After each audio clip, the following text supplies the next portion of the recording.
तो my YouTube family, कैसे हैं आप सब। उम्मीद करती हूँ जी आप सब लोग ठीक ठाक होंगे और अल्हम्दुलिल्लाह जी मैं भी बिल्कुल ठीक हूँ। और सबको रमज़ान मुबारक। और कैसे जा रहे हैं आप सबके रोज़े। और यहाँ पे जी मैं आई थी मेट्रो स्टोर, क्योंकि मेरे बेटे की बर्थडे थी और उसके लिए ना जो भी बनाना था ना उसमें से कुछ चीज़ें कम थी, तो मैंने कहा चलो यहाँ से मेट्रो से ले लेते हैं। ये घर के पास ही है। और ये एंट्री पे देखें, ये इन्होंने पेन्स लगाए हुए थे। ये मुझे बहुत ही प्यारा लगा, छोटू सा पेन, बिल्कुल अंडे के साइज़ का। और ये सॉस वगैरह बनाने के लिए, दूध बॉईल करने के लिए आप इसमें इजीली कर सकते हैं और पोर भी कर सकते हैं। तो खैर ऐसी चीज़ों की शॉपिंग के लिए तो मैं नहीं थी आई, बस ज़रूरत की चीज़ें लेनी थी। और यहाँ पे मैं टैंक देख रही थी, क्योंकि टैंक भी ना नहीं था। मेरे बेटे ने कहा कि मम्मा ऑरेंज वाला टैंक ले लें, ऑरेंज वाला ज़्यादा इनको फ्लेवर पसंद है। पहले मैंगो वाला टेस्ट लिया था लेकिन वो इनको बिल्कुल नहीं पसंद आता। और अब मुझे लेना था देसी घी, और देसी घी वाली साइड पे मैं आई थी। और यहाँ पे एक भी छोटा इनकी छोटी पैकिंग नहीं थी, ये बड़ी पैकिंग थी। लेकिन किसी भी ब्रांड की ना छोटी पैकिंग नज़र ही नहीं थी आ रही, पता नहीं सारे ही लोग ले गए हैं। तो बस फिर यहाँ पे मैंने बड़ी पैकिंग ले ली। रिकॉर्न ऑयल में देख रही थी, ये नहीं लिया मैंने। मीट सेक्शन वाली साइड पे आ गए थे, क्योंकि मीट भी चाहिए था, लेकिन इतनी कोई गंदी स्मेल आ रही थी ना, फिर मैंने कहा नहीं कहीं और से ही ले लेंगे, यहाँ से नहीं लेना। और बिरयानी मसाला चाहिए था। बिरयानी मसाले के लिए ना यहाँ पे मैं देख रही थी, जो बिरयानी मसाला हम लेके जाते हैं नेशनल का, वो यहाँ पे है ही नहीं। ये सिंधी बिरयानी और बॉम्बे बिरयानी नज़र आ रही थी नेशनल की, लेकिन वो वाली बिरयानी का नहीं था बॉक्स, तो वो भी नहीं लिया। फिर शान का मेरे बेटे ने लिया, लेकिन मैंने कहा कि ये वापस रख दो, ये नहीं हमें चाहिए, क्योंकि उससे बिरयानी का टेस्ट इतना अच्छा नहीं मुझसे बनता। नेशनल का बहुत ही अच्छा बनता है। और बस फिर जो जो चीज़ें चाहिए थी ना वही मैं ले रही थी, क्योंकि बेटे की बर्थडे भी थी और साथ ना अफ्तारी भी, जाहिर है कि उसका भी करना पड़ता है। बस इतनी सी ही चीज़ें लेनी थी और बस लेके फिर हम एग्ज़िट वाली साइड पे आए। और यहाँ भी ना ये इन्होंने लगाए हुए थे सदका और खैरात डालने के लिए। और फिर ना मैंने कहा कि एक ही बॉक्स में डालने की बजाय ना थोड़े थोड़े ये सारे बॉक्सेस में डाल देते हैं, इस तरह सबको थोड़ा थोड़ा डोनेशन ना पहुंच जाएगा। तो जब दोबारा से आएंगे फिर और डाल देंगे। और बस कोई भी नेकी का मौका होना हाथ से नहीं जाने देना चाहिए। और अफ्तारी के बाद ही हम मेट्रो आए थे।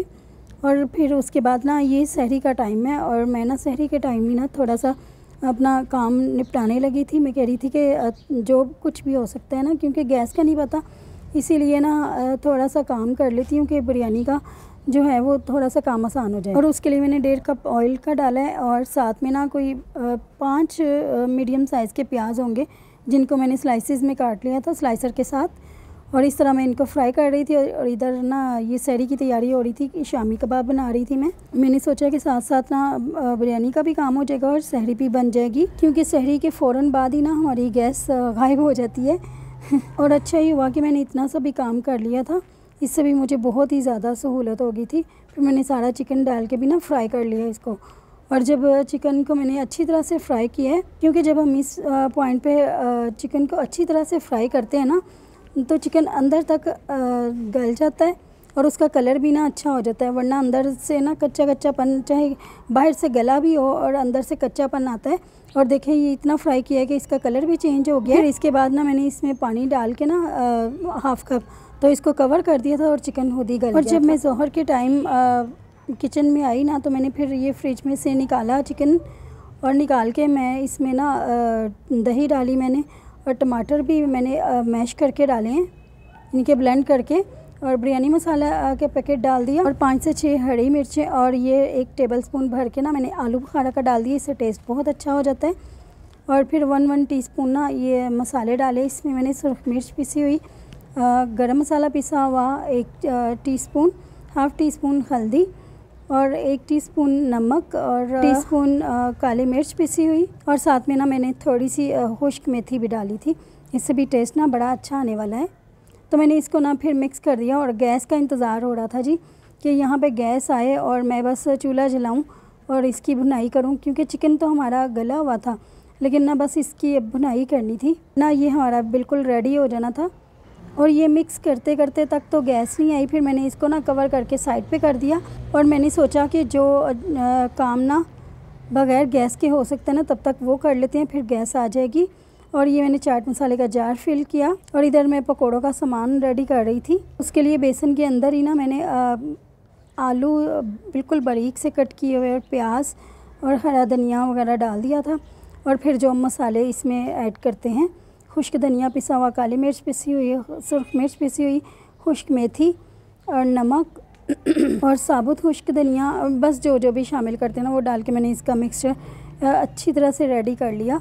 और इसको बहुत अच्छी तरह से मिक्स करेंगे, क्योंकि जब अच्छी तरह से इसकी मिक्सिंग हुई हो ना तो पकोड़े बहुत ही अच्छे सॉफ्ट और खस्ता बनते हैं।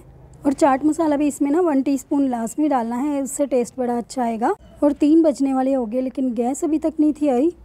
मेरा था कि मैं अफ्तारी से पहले ही सारा कुछ रेडी कर लूँगी। और ये समोसे जो हम रेडीमेड ही मेट्रो से कल लेके आए हैं ना, और ये पूरा पैकेट ही इसमें ना 24 पीस थे। और इससे भी ना बहुत ही सहूलत हो गई कि ये बने बनाए थे, वरना गैस की किल्लत में तो ये बनाना ही बहुत मुश्किल था। इधर से फ्रूट्स भी कट रहे थे और ये जो पकौड़ी हैं इसको भी पानी में डिप करके रखा हुआ था। फिर जी गैस का वेट करते करते जब गैस नहीं आई ना तो ये 4:15 बजे फिर कुकिंग स्टार्ट की। और ये जो डीप फ्रायर है ना इसको मैंने स्टार्ट कर लिया और इसमें फिर ऑयल डाला और मैंने कहा चलो फ्राइंग तो इसमें करें। ये सिलेंडर भी यूज़ कर लिया और इसके ऊपर ना चावलों का पानी रख दिया। इससे पहले मैंने आलू बॉईल कर लिए थे दही बड़े के लिए। इधर से जी पानी बॉईल हो रहा था और यहाँ पे मैं समोसे डाल के तो बाहर पानी चेक करने गई हूँ तो बेटे ने ना आते तक ये येलो चम्मच, ये जो प्लास्टिक का चम्मच है, इसके साथ ना समोसों को उलट पुलट कर रहा था और उसने ना उसमें गर्म ऑयल में डाल के ना उसको मेल्ट कर दिया। वो आधा जो है ना वो आगे से फोल्ड ही हो गया। और फिर जब समोसे फ्राई हो गए ना फिर इसमें पकोड़े में डालती गई। और शुक्र है कि ये इतना सा काम तो इस मशीन के साथ हो गया, इससे बहुत ही सहूलत हो गई। और आज का व्लॉग तो बस एक फ़नी हो गया। कभी मैं कुछ कर रही हूँ, कभी कुछ दिखा रही हूँ आपको, बस इसी तरह से मिले जुले क्लिप्स दिखा रही हूँ, क्योंकि इसी तरह था कि कैमरा हाथ में था, कभी कुछ दिखाया जा रहा है तो कभी कुछ। और 4:15 बजे ये कुकिंग स्टार्ट की थी और 5:30 बजे तक माशाल्लाह अल्हम्दुलिल्लाह से हमारी हर चीज़ रेडी थी। समोसे, पकोड़े, दही बड़े, चाट और फिर बिरयानी और सारा कुछ ना हमारा 5:30 बजे तक रेडी हो गया था। गैस आई नहीं, मैं तो यही समझी कि पता नहीं गैस ने आना ही नहीं है, तो इसलिए ना बस साथ साथ गैस को भी चेक करते जा रहे थे कि आई है या नहीं। और उसके बाद ना फिर अपना काम भी स्टार्ट ही रखा मैंने। और बिरयानी में वो जो कौरमा चिकन डालना था वो तो रेडी था, चावल बस बॉयल किए और उसके बाद ना फिर उसको दम पे लगाना था। ये शुक्र है कि इतना सा काम मैंने पहले कर लिया था, वरना बहुत ही मुश्किल हो जाना था। मैं तो सोच रही थी कि ये कल प्रोग्राम ये कर लेंगे, मतलब कल बना लेंगे सब कुछ, कल तो गैस भी होगी तो आज बहुत मुश्किल हो जाएगी। लेकिन नहीं, इन्होंने कहा कि नहीं, आज ही हमने सारा कुछ आज ही करवाना है। और बच्चों को किसी चीज़ का पता चल जाए ना कि ये कुछ चीज़ें हट के बननी है तो बस उन्होंने तो यही कहना होता है कि अभी अभी फ़ौरन ही हमारी ये बात जो है ना वो पूरी हो जाए। और यहाँ पे मैं फ्रूट चाट में ना एक पैकेट टैंक का डाल रही हूँ जो 20 वाला होता है, और उसके बाद चाट मसाला डाला है और लेमन जूस 2 टेबलस्पून के बराबर, और ये सब कुछ डाल के ना इसको मिक्स कर देंगे और चाट बहुत ही अच्छी सी हमारी अच्छे टेस्ट वाली रेडी हो जाएगी। ये देखें ज़रा कितनी जूसी चाट बनी है। और दही बड़े भी मैंने इससे पहले ही रेडी कर लिए थे। और यहाँ पे मैं बिरयानी को दम लगाने लगी थी। और देखिए फिर ये जो चिकन है ना इसमें जब मैंने दही और टमाटर डाले थे ना, और वो मैंने सिलेंडर पे ही इसको भुनाई कर ली थी और बिरयानी को भी ना साथ ही दम लगा दिया था। और जब मैंने बिरयानी को दम पे रखा है ना तो तब हमारी गैस आई है, तकरीबन 5:30 बजे हमारी गैस आई। और इतनी देर में क्या हो जाना था पता नहीं, इन लोगों को ना बस ज़रा सी भी शर्म नहीं आती कि रमज़ान में तो हम लोग इस तरह ना किया करें। लेकिन खैर ये इस तरह का काम होना ही होना था, इतनी मुश्किल आनी थी मुझे। और यहाँ पे बिरयानी को फिर दम लगाने के बाद ना क्योंकि सारे तो काम हुए हुए थे, बस मैंने टैंक बनाया और हर चीज़ रेडी थी और पकोड़े भी साथ साथ ये निकालते जा रहे थे। और देखें हर चीज़ कितनी परफेक्ट रेडी हो गई है। और बिरयानी को जब दम लग गया तो उसके बाद ना फिर मैंने इसको प्लेट में निकाल लिया।